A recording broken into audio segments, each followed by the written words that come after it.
My wife and I purchased a modest, weather-beaten wooden cottage on the windswept peninsula of Cape Cod nearly 3 decades ago. But ever since we relocated to the bustling heart of downtown Boston to aggressively climb the corporate ladder and expand my architectural firm, I had not set foot back in that cottage for 26 long, grueling years. In stark contrast to my absence, my wife steadily and faithfully drove herself out to that secluded property 4 times every single year, as predictable and precise as a Swiss watch. Last winter she passed away, and during the very week of mourning, while the scent of funeral lilies still hung heavy in the air, my own biological son looked me dead in the eye and hissed in a cold, calculating voice, "Dad, liquidate that worthless shack immediately." I decided, in a moment of quiet defiance, that I needed to go and see that cottage one final time before I blindly signed the deed over to some aggressive real estate broker. But the absolute second I pushed open that rusted iron gate and saw what was actually living inside that house, it permanently and violently shattered everything I ever believed to be true about my own family. Where are you watching from? Thank you for being here with me tonight. I ask that you walk with me patiently to the very end of this story, because it takes a turn that is far darker, far heavier, and far more sinister than you could possibly imagine. Please leave a comment down below and let me know which city you are listening from. Seeing these stories reach across the world always brings me a strange, quiet comfort. My name is Walter Pendleton. I am 74 years old, 7 agonizing months ago. I stood in the freezing rain and buried the only woman in this world who ever truly understood me deep into the cold, unforgiving earth of Massachusetts. Eleanor was my absolute entire universe throughout 41 years of marriage. And now I sit utterly alone in a massive, obscenely expensive luxury apartment in Beacon Hill, while the children born from my own flesh and blood treat me exactly like a bothersome, tedious chore on their weekly to-do list. If you are listening to this story, and you have ever felt like you were becoming entirely invisible inside your own home, if you have ever felt like you were nothing more than a rapidly depreciating number on someone else's greedy spreadsheet, I want you to know with absolute certainty that I understand you, because the horrific truth I am about to tell you took me 74 years of willful blindness to finally see. The phone rang at exactly 7:32 a.m. on a bitterly cold Tuesday morning, precisely as it had done every single Tuesday morning for the past 6 torturous weeks. My eldest son, Bradley, didn't even bother offering a basic greeting. "Dad, we need to definitively resolve the Cape Cod situation today." His voice carried the flat, mechanical, aggressively impatient tone of a ruthless corporate raider, the exact tone of voice he exclusively reserved for clients he deemed were wasting his valuable time. "You are bleeding cash pointlessly into that rotting pile of garbage." I tightened my grip on the ceramic coffee mug that Eleanor had gifted me during our final Christmas together. "It is not a pile of garbage, Bradley. Your mother loved that place deeply. Mom has been dead for over half a year." "Dad," those words slammed into my chest like a heavy sledgehammer.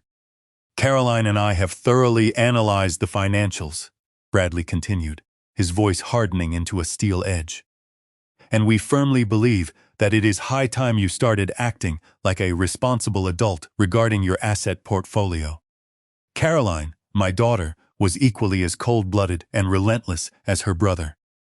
She called me every other day with the exact same heavily rehearsed, condescending lecture about proper budgeting and end-of-life estate planning, speaking to me slowly and loudly as if I were a senile, drooling old fool who couldn't figure out how to operate a microwave. "The annual property taxes alone are bleeding you for $5,200. Bradley aggressively pressed on, citing the numbers with greedy precision.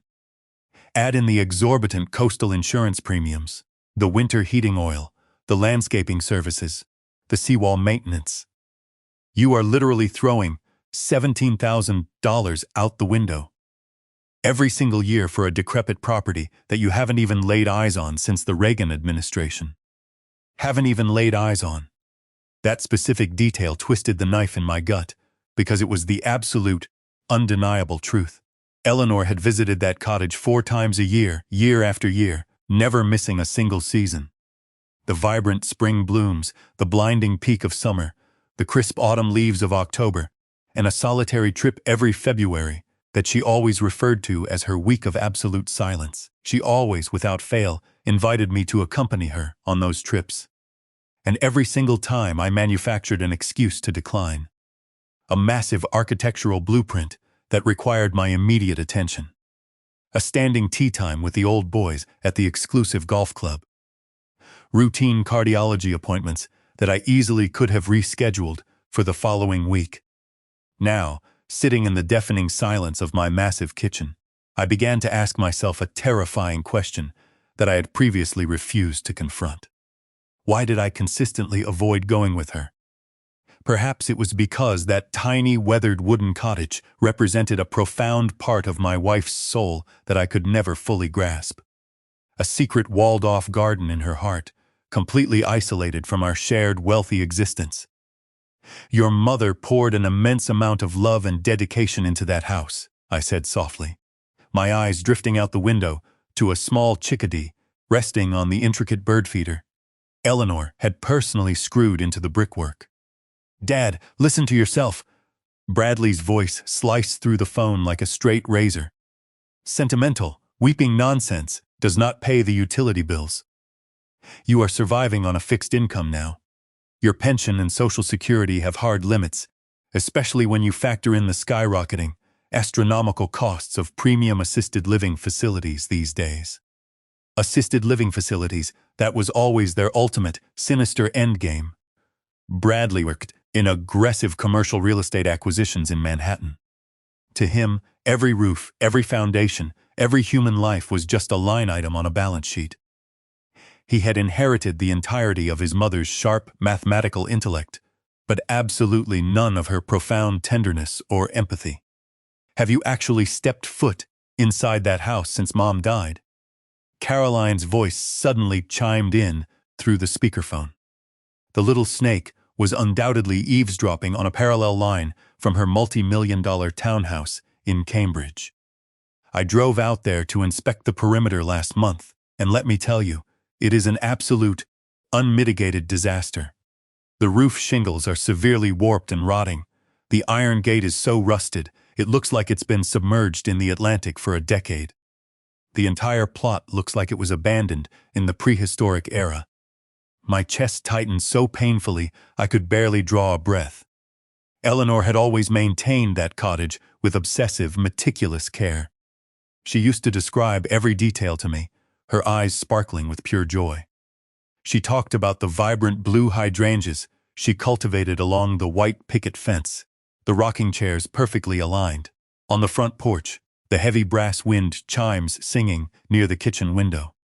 If that house was currently falling apart and rotting away, it meant that she was truly, finally, permanently gone from this earth.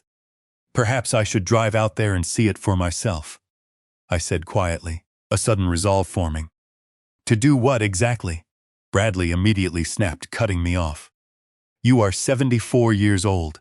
You absolutely do not have the physical stamina to endure a grueling 4-hour drive each way just to stand around with your mouth open, staring at a liability that you are going to liquidate anyway.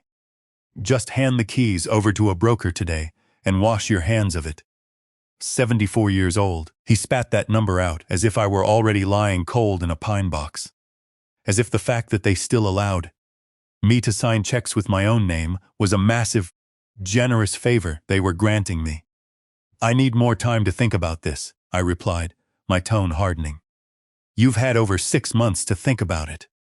Caroline shrieked, her voice dripping with extreme irritation and raw impatience. Delaying this another 30 days wastes another $1,000. Furthermore, we have been becoming increasingly concerned about your cognitive judgment lately. Yesterday, you couldn't even remember if you had paid the gas bill. We strongly believe that you should no longer be making significant financial decisions by yourself. The blatant threat stung my flesh, mainly because they were weaponizing a sliver of truth. Ever since Eleanor died, my mind had been wandering through a thick, suffocating fog. The heavy grief had wrapped around my brain like wet wool. I hung up the phone. Without another word, the heavy silence crashed down. Their aggressive pressuring had become entirely unbearable. They didn't just want to sell the house. They were actively paving the road to strip me of my autonomy, lock me away in a sterile nursing home, and completely seize control of the massive multi-million-dollar estate I had spent my entire life building. I decided, right then and there, that I was going to drive to Cape Cod. Alone, I needed to clear out Eleanor's final memories before those greedy vultures descended to pick the bones clean. The following morning, I packed a few bottles of mineral water and a first aid kit into the trunk of my reliable old Buick and quietly started the engine. I told neither of my children about this journey. This had to be a solitary pilgrimage. No witnesses, no complaining voices in my ear lecturing me about practicality or wasted equity. It took me 4 agonizing hours, my hands aching as they gripped the steering wheel, before I finally crossed the massive span of the Sagamore Bridge. The cottage was situated at the very end of a narrow, winding dirt road, hidden securely behind dense thickets of wild beach plums. Glancing at it from the outside, it appeared Caroline was entirely correct. The wooden shingles had faded to a desolate, weathered gray. The iron gate guarding the driveway was heavily rusted, groaning in exhausted protest as I threw my weight against it to push it open. However, the absolute second my boots stepped past the gate and into the inner garden, I froze in my tracks, completely paralyzed. What I was looking at was not a scene of desolation and decay. This garden was maintained with an incredible, meticulous devotion. Vibrant marigolds bloomed in perfectly straight, orderly rows along the stone pathway. The grass was freshly manicured, the sharp, sweet scent of cut weeds hanging heavy in the salty ocean air. The rotting wooden steps on the front porch had been carefully, professionally replaced with sturdy planks of fresh cedar that still smelled of rich pine sap. This was not an abandoned, decaying property. Someone was actively living here. My immediate, primal instinct was to retreat to my car, lock the doors, and call the Barnstable Police Department to report aggressive squatters trespassing on private property. But then, the crystal-clear, melodic chiming of a wind chime echoed through the air. I recognized that chime instantly. It was the exact heavy brass chime Eleanor had purchased at a flea market 4 summers ago. The one I had relentlessly complained about because she dared to spend $18 on a useless trinket. Simultaneously, the joyful, unmistakable sound of children laughing erupted from the backyard. Then, a warm female voice called out in rapid Spanish, gently warning the kids not to play too close to the steep sand dunes. My heart began to hammer so violently against my ribs I could feel the pulse thumping in my throat. I slowly climbed the fresh wooden steps and knocked firmly on the front door. The door was painted a vibrant, cheerful butter yellow, Eleanor's absolute favorite color. The door swung open. Standing before me was a petite woman, perhaps in her mid-50s. She had warm brown skin, dark hair streaked with silver pulled into a low bun at the nape of her neck. She wore a faded denim cooking apron over a simple cotton dress, one hand still gripping a wooden stirring spoon. The instant her eyes locked onto mine, the color completely drained from her face, leaving her as pale as chalk. "Senor Walter, Mr. Walter," she whispered in English, her voice trembling, carrying a distinct, heavy accent. She knew my name. This absolute stranger illegally occupying my property knew exactly who I was. "I am sorry," I said, struggling to maintain a facade of calm authority. "I believe there has been a severe, massive misunderstanding here. This is my private property. My wife and I are the sole legal owners of this estate." Tears instantly flooded the woman's eyes, spilling rapidly down her cheeks. She pulled the wooden spoon tightly against her chest, like a protective shield. "Senora Eleanor, where is she?" "She passed away," I said softly, my mind spinning violently with 1,000 unanswered questions. 7 months ago. The woman clamped her hand over her mouth and let out a guttural, agonizing sob that seemed to tear out from the very bottom of her soul. It was a visceral, heart-wrenching sound of pure devastation. The kind of sound you only make when you have just lost someone who meant the absolute world to you? How could this strange woman possibly know my wife this intimately? How could she weep as if she had just lost her own mother? Please, she gasped, hurriedly wiping her face, taking a step back and gesturing for me to enter. Please, come inside. I will explain everything. My name is Lord Reyes. Stepping into the living room, I realized the interior of the house had been completely transformed. The architectural bones were the same, but the soul had shifted. Unfamiliar, joyous family photographs crowded the mantel above the fireplace. Colorful, messy crayon drawings made by children were proudly stuck to the refrigerator door with seashell magnets. Lourdes gestured for me to sit on the floral sofa. Tears continued to stream down her face. 16 years, she whispered, her voice cracking. Senora Eleanor, she saved my entire family 16 years ago. My brain vehemently refused to process this impossible information. My wife knew you were living here for 16 years? She brought us here after Hurricane Wilma, Lourdes explained, sniffling heavily. We lost absolutely everything in Florida, our home, my husband's small auto repair shop. Everything we owned was washed away. We traveled north, desperately seeking work, and ended up sleeping on the cold floor of a homeless shelter. Senora Eleanor was volunteering there. She found us. She told us we could move into this cottage until we got back on our feet.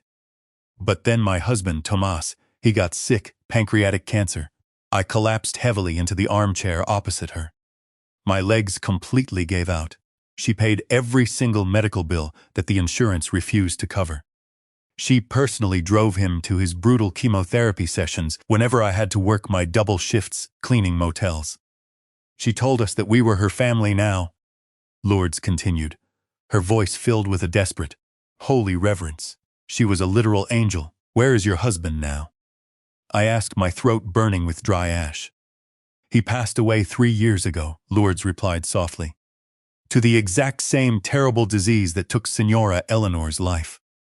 The room violently tilted. Time itself seemed to warp and bend. Eleanor had cancer? Lourdes' eyes widened in sheer, unadulterated shock. Her hand flew back to her mouth. You didn't know? Knew what? My voice cracked, rising in sheer panic. She battled cancer for 3 grueling years, Senor Walter, Lourdes whispered, her eyes overflowing with profound sorrow. Pancreatic cancer, the exact same kind Tomas had. She came here frequently to receive aggressive treatments at the Dana-Farber facility in Hyannis. She said she absolutely did not want to worry you. She refused to become a heavy burden that would ruin your peaceful retirement years. I was completely paralyzed. It felt as if someone had taken a serrated combat knife and carved a massive, gaping hole directly through my chest. 4 trips every single year, my wife, the woman I arrogantly assumed was merely taking relaxing, frivolous vacations by the beach, had actually been fighting a horrific, agonizing war against terminal cancer for 3 solid years. All by herself, while I was comfortably playing 18 holes of golf at the country club, sipping expensive scotch, and bitterly complaining about her constant absences. She was driving herself to brutal chemotherapy appointments, enduring excruciating, flesh-tearing pain, and being tenderly nursed back to health by a family of absolute strangers that I didn't even know existed. The screen door at the back of the kitchen violently banged open. A teenage boy walked in, casually stomping the beach sand off his sneakers. When he saw me sitting in the living room, he froze completely. Mama, the boy hesitated, his eyes darting between us. Mateo, come and say hello to Mr. Walter, Lourdes said gently, wiping her face. Senora Eleanor's husband. The intense caution on Mateo's face instantly vanished, replaced by a look of profound, almost reverent relief. Mr. Walter, Senora Eleanor, talked about you all the time. She always told us you were a genuinely good man. You just needed a little more time to understand things. Mateo gently led me into the master bedroom that my wife had used. There, resting on a small writing desk facing the ocean, Lourdes placed a heavy wooden box. It was the exact cedar box I had clumsily built for Eleanor in a woodworking class over 30 years ago. I had never once bothered to ask what she kept safely locked inside it. Take all the time you need. Lourdes said softly, quietly pulling the door shut behind her. Inside the box were dozens of letters, meticulously organized in chronological order, spanning nearly 2 decades. The most recent envelopes bore the official letterhead of the Hyannis Cancer Treatment Center. With violently trembling hands, I tore open the envelope that was explicitly marked. For Walter. Only open if I am gone. My dearest Walter. Eleanor's handwriting on this specific page was noticeably shaky, the ink heavily blurred by several dried teardrops. If you are reading these words, it means that I am gone. I urgently need to tell you a horrifying truth that will deeply break your heart, and I am so incredibly sorry for that pain. But you absolutely deserve to know the truth about our children, especially right now, when I am no longer there to protect you from them. Bradley and Caroline have known about the existence of Lourdes and her family for over 2 years. Bradley discovered them when he illicitly and secretly audited our financial accounts. He actually hired a ruthless private investigator to dig into my affairs. When they inevitably discovered that Lourdes' family was living here, they didn't come to speak with me. They didn't breathe a single word of it to you. Instead, they drove out here completely unannounced and violently threatened Lourdes. They aggressively screamed at her, accusing her of criminal trespassing. They ruthlessly threatened to call ICE to have her entire family deported. They threatened to sue her into oblivion for grand theft of property. That very night, Lourdes called me, sobbing uncontrollably in absolute, sheer terror. I immediately drove down here in the dead of night to confront our children. Walter, I have never, in my entire life, seen the children that I carried in my own womb act so utterly cold-blooded and monstrous. Bradley viciously berated me, calling me financially irresponsible, and aggressively stated that I was actively damaging their future inheritance. When I desperately tried to explain how Lourdes' family had taken me in and tenderly cared for me through the most excruciating, agonizing rounds of chemotherapy, Bradley actually sneered at me. He looked at me and said, "Mom, you are sick. Your brain is clearly rotting. Those pathetic parasites are just manipulating your illness for a free ride." Manipulating my illness? He spoke as if the cancer had turned me into a gullible idiot rather than a terrified, exhausted woman. I told them about how Lourdes had driven me to the hospital when I was too weak to walk, about how Tomas had painstakingly built a custom-cushioned chair for me so I could sit without agonizing pain, about how little Mateo had sat by my bed and read books to me when the nausea was too severe. "Do you want to know what your daughter Caroline said?" She coldly replied, "We could have hired someone to do those things for you. But Walter, they could not. Not because they lacked the financial capability, but because they would have immediately weaponized my cancer. They would have turned it into a massive burden that they could use to gain leverage, constantly complaining about the inconvenience, their busy Manhattan schedules, and the immense emotional toll I was placing on them. Lourdes never, not for a single second, made me feel guilty for being sick. She simply loved me, and then our children delivered a chilling ultimatum, Walter. They explicitly demanded that I brutally evict Lourdes' family and immediately sell this cottage. If I refused, they threatened to initiate aggressive legal proceedings to declare me legally incompetent due to mental decline from my illness. They threatened to forcefully seize total control of my assets and put me in a facility. I was forced to make a choice, Walter, and I chose Lourdes' family. I forced them to swear an oath never to tell you while I was alive. I didn't want you dragged into this toxic, horrifying war. But now that I am gone, you need to understand their true nature. When they aggressively pressure you to sell this house, it is absolutely not because they are concerned about your financial stability or your well-being. It is driven by pure, unadulterated greed and a ravenous hunger to hoard every single penny they arrogantly consider their rightful inheritance. Please protect yourself, Walter. They do not view us as their parents anymore. They only view us as highly lucrative ledgers waiting to be liquidated and divided. I dropped the letter onto the wooden desk. Both of my hands were shaking violently. The profound, crushing sadness and the heavy, suffocating regret I felt for ignoring my wife for all those years, suddenly crystallized and froze completely solid. My chest turned to absolute ice. A primal, ruthless, and terrifyingly calculated rage began to rapidly boil in every single vein in my body. My perfectly well-behaved, incredibly successful children. They weren't just greedy. They had actively, viciously, emotionally blackmailed their own dying mother. They had brutally threatened an innocent immigrant family who was actively mourning a loss. And far more disgustingly, they were currently recycling that exact same horrific playbook to use against me. Isolate me, constantly gaslight me into believing I am losing my mind, officially declare me legally incompetent, and lock me away in a sterile nursing home just so they could violently seize total control of the multi-million-dollar empire I currently held. They genuinely believed that I was just a useless, exhausted, easily manipulated old man. They were catastrophically wrong. The very next morning, my cell phone began to violently buzz with a relentless barrage of incoming calls. They had finally discovered that I had disappeared from Boston. Dozens of highly aggressive, threatening text messages flooded in.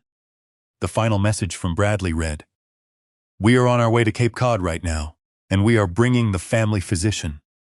Do absolutely nothing stupid before we arrive. They are coming," I said to Lourdes, my voice dropping to a terrifying, deadly calm. "They will be pulling into the driveway before lunch." Sheer, unadulterated panic instantly washed over Lourdes's face. She turned pale. Then we will pack and leave today. I will take the children to my sister's house in." "No," I growled, my voice firm and commanding. "You are absolutely not fleeing from your own home. You stay right here and start preparing lunch." I turned back to Eleanor's wooden desk, specifically pulling out a crisp business card that had been carefully tucked inside the stack of letters. Margaret Hollister, estate and trust attorney. I immediately grabbed my car keys, started the engine, and drove straight to her law office located in Provincetown. Margaret was a formidable woman in her late 60s, boasting sharp platinum hair and the piercing, completely merciless eyes of a seasoned legal predator who never lost a fight. She already knew everything. She calmly slid a thick legal file across the desk, showing me the intricate safety nets Eleanor had secretly established. Even if I eventually caved to the pressure and chose to sell the cottage, Lourdes's family would automatically and legally receive a massive relocation compensation payout of $75,000. But Margaret offered a faint, knowing smile and specifically pointed a manicured finger at a third, sealed document folder. "Eleanor intentionally left you in option 3, Mr. Pendleton," the formidable attorney said softly. "It is the paperwork required to legally and permanently transfer the total ownership of the cottage directly to Lourdes. She sincerely hoped you would choose this path, so that you might finally find a real family." I stared intently at the transfer deed. Transferring the house? That was far too merciful. Those greedy little bastards had violently threatened my wife. They had heartlessly, emotionally blackmailed her while she was suffering on her deathbed. And right this very second, they were dragging a doctor down here to stage a pathetic theatrical performance in order to formally strip me of my legal autonomy. Simply transferring this house is nowhere near enough. "Hollister," I said, looking up at the lawyer, my eyes as cold and unforgiving as absolute zero. "I successfully ran one of the top architectural firms in Boston for 4 decades. I intimately know exactly how to build unshakable foundations, and I know exactly how to violently demolish them. I need you to draft several additional, highly aggressive legal documents immediately." Margaret raised a single, intrigued eyebrow. "What exactly do you have in mind?" "I want to completely liquidate my entire asset portfolio," I said, tapping my finger rhythmically on the solid oak desk. "I want to establish an irrevocable blind trust this very morning. I want to transfer total ownership of the luxury Beacon Hill apartment, the entirety of my stock portfolios, and absolutely every single dollar of my liquid cash directly into that trust. This cottage will be legally deeded directly to Lourdes. The entirety of the remaining assets inside the trust will be permanently allocated to advanced cancer research facilities and a massive educational scholarship fund strictly bearing Eleanor's name. Margaret's eyes widened in genuine surprise, but then a highly satisfied, predatory smile slowly spread across her lips. An irrevocable trust will permanently strip you of all personal control over those assets. It legally guarantees that absolutely no one, not your children, not a greedy judge, not even a court order, can ever force you to alter the distribution. Are you absolutely certain about this? They view family relationships exclusively as financial ledgers, I said, aggressively slashing my signature across the authorization forms. So I am going to personally burn their ledger to ashes. Margaret's entire law office shifted into a terrifyingly high gear, working at breakneck speed to finalize the extensive authorizations, secure the legal witnesses, and officially notarize every single page before noon. When I finally slammed my pen down after signing the very last document, I had officially, legally, and permanently stripped my greedy, sociopathic children of every single penny they had arrogantly assumed they were going to inherit.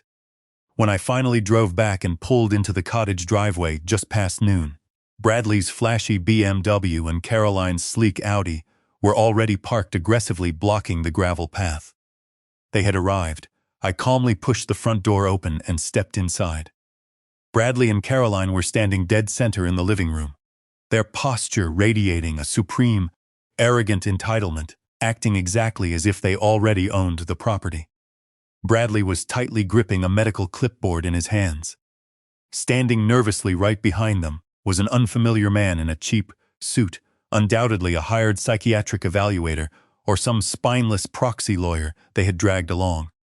On the far side of the room, Lourdes and her terrified children were backed into the corner of the kitchen, their eyes wide with fear. Bradley immediately spoke up, using an incredibly patronizing, falsely soothing tone. "Dad, it is blatantly obvious that you are not in your right mind. We are here to safely escort you back to Boston. You desperately need a comprehensive medical evaluation." Caroline instantly chimed in, her voice shrill. "And I am literally seconds away from calling the local police to formally evict these illegal squatters from our property. You have been severely manipulated and exploited by these people, Dad." I maintained a terrifying icy composure.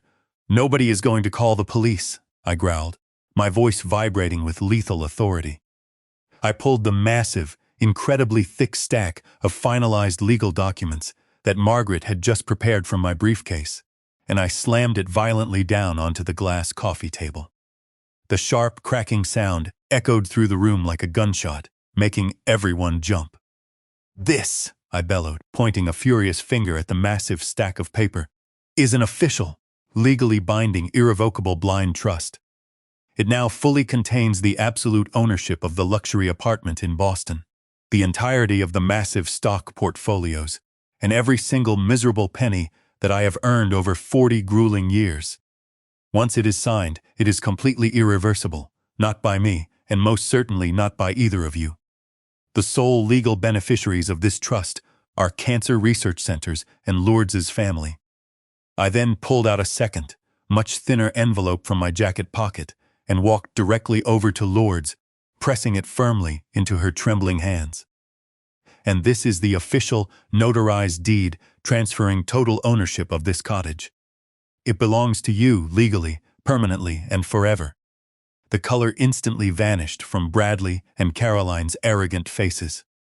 They went from the flushed pink of supreme confidence to the sickly, chalk-white pallor of total, catastrophic panic. "Dad, you absolutely cannot do this." Bradley stammered, the smooth, polished composure of a ruthless corporate real estate shark completely evaporating. "We will sue. We will present medical evidence in court, proving that you are legally incompetent." I laughed, a sharp, incredibly cold and mocking sound. "I highly encourage you to try, but you will be going directly to war against Margaret Hollister's incredibly vicious legal team and a massive, heavily funded corporate board of trustees that now entirely controls those assets. And exactly what money are you going to use to pay those exorbitant legal fees? Because I just permanently severed your absolute entire financial lifeline and your inheritance." I stepped menacingly close to my own biological children, my voice dropping to a low, deadly whisper. that seemed to cut right down to their marrow. You two made a fatal, catastrophic mistake when you dared to treat me like a useless, senile old fool. You made a fatal mistake when you brutally threatened my dying wife. Now get the hell out of here. Get the hell off of Lourdes' private property." Bradley stood completely paralyzed, his mouth hanging open in silent, terrified shock, while Caroline immediately began to sob hysterically in a pathetic, desperate display. The hired doctor they had brought along had wisely, quietly slipped out the front door the moment the documents hit the table. My children slowly dragged themselves out to their expensive cars, suffering the most humiliating, absolute, and total defeat I had ever had the pleasure of witnessing. That night, long after the BMW and the Audi had vanished from sight, forever, I sat down at the wooden table to eat a warm dinner with Lourdes' family. Mateo eagerly and enthusiastically told me all about his high school football game, while Isabella passionately explained her intensive nursing program, curriculum. And for the very first time in 7 incredibly long, agonizing months since Eleanor had passed, I felt a profound, overwhelming sense of absolute peace. I hadn't lost my mind. I had simply finally found the real, genuine family that my incredible wife had spent the final, painful years of her life quietly building for me. Family is never automatically defined by simply sharing the same bloodline. Sometimes, the people who are truly willing to hold your hand in the darkest hours of the night are the ones who share absolutely no biological connection to you whatsoever. And that is exactly how this brutal, beautiful world operates. If the people who share your blood dare to treat you like nothing more than a highly lucrative inheritance waiting to be divided, do not ever hesitate to teach them a devastating lesson they will never forget. Thank you so much for listening to my story. Please do not forget to hit the like button and subscribe to the channel so you won't miss out on the next thrilling story. See you next time.